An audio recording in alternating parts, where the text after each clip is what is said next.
All right, what I talked about last week was how to have this nice, long, lucrative fat loss phase. So we talked about, building the metabolism up, and then kind of being able to work our way all the way down, having a nice, long fat loss phase. And instead of losing 10 pounds, we can lose 20 pounds, and we can do it in essentially the same amount of time or even a shorter amount of time. What I want to talk about this week is what we do on the way back up. So once we get down to this 1,400 calories, what do we do, and what is the goal then, or should our be our goals of trying to work our way back up then to this 2,200 calorie mark?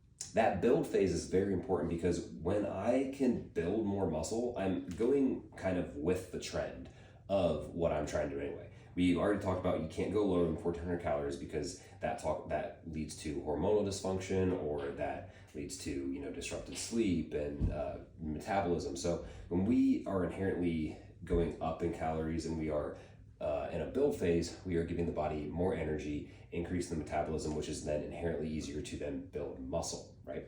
Building muscle is better because when I go up and I build muscle, I've increased the essentially the ceiling or the floor that I can eat, the amount of calories that I can eat without gaining fat. So the reason that it's harder for my body to then gain fat with the more muscle mass that I have is because the more muscle mass that I have equals the more calories it takes to maintain that muscle mass. So if I have 150 pounds of lean muscle mass, but then I increase that to 160, I've now increased the amount of calories that are going towards maintaining muscle mass rather than those being excess calories that would then be converted to fat.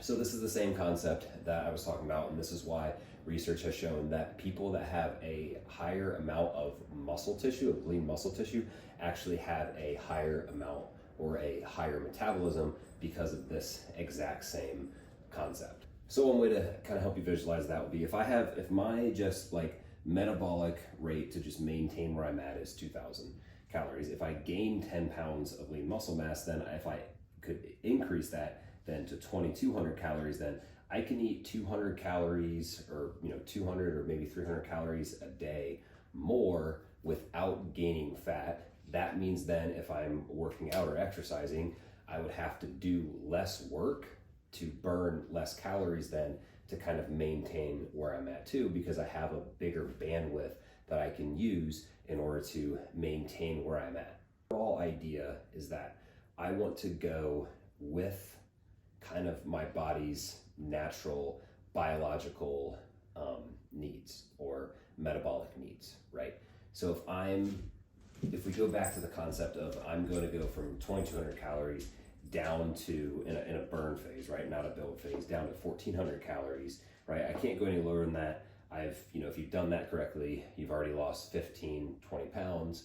Okay, now as I go up, because like talked about before earlier in this video, you can't go any lower because that's, the area of no return of chaos that you don't want to go to. When I go up, I don't want to go up just to revamp my metabolism. I'm gonna have to go up in calories anyway. You might as well do a effective burn or build phase just like you did in the burn phase, right? If I'm gonna have to go up anyway to up to 2,200 calories, I might as well work on building more muscle so that way I can increase my metabolism, so that way it's easier for me to maintain the weight that I'm at, and it's harder for me to gain fat, so that way I can consume more food without gaining more fat. In the long run, that will help you be active, have a higher metabolism for longer periods of time. So when I want to go into a burn phase, it's a much smoother, easier process.